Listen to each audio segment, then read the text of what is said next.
Hello मित्रांनो, आज आपण बघणार आहोत ती एक सवय ज्यामुळे तुम्ही सर्व आजारांपासून मुक्त राहू शकता. मित्रांनो, आपल्या खूप साऱ्या ग्रंथांमध्ये उल्लेख आहे आणि सध्याचे जे काही नवीन रिसर्च झालेले आहे त्याच्यामध्ये पण ही माहिती दिलेली आहे. जर तुम्ही जेवण व्यवस्थित नाही करत व अन्न तुम्ही व्यवस्थित चावून नाही खात तर तुम्हाला अपचन, गॅस, ॲसिडिटी, अतिरिक्त थकवा, नैराश्य असे विविध आजार होऊ शकतात.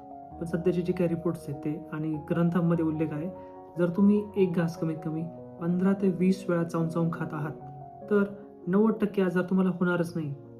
तर सायंटिफिकली ही प्रोसेस समजून घेऊ मित्रांनो. आता आपण आपल्याला लाळेमध्ये एक सलायवरी अमायलेज व लायपेज हे घटक असतात.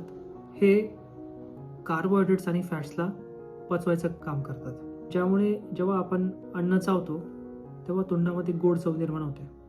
त्यानंतर लाळेमध्ये म्युकस असल्याने घास गिळायला आपल्याला मदत होते. लायसोझाइम या एन्झाईममुळे जे काही बॅक्टेरिया, फॉरेन सबस्टन्स असतील, मायक्रोब्स, सूक्ष्मजीव आहेत, त्यांना मारायला मदत होते. जर मित्रांनो तुम्ही जेवण करताना अन्न जास्तीत जास्त चावून खाल्लं तर मेंदूला आवश्यक असणारे जास्तीत जास्त पाचक रस स्त्रावण्याचे संदेश मिळतात.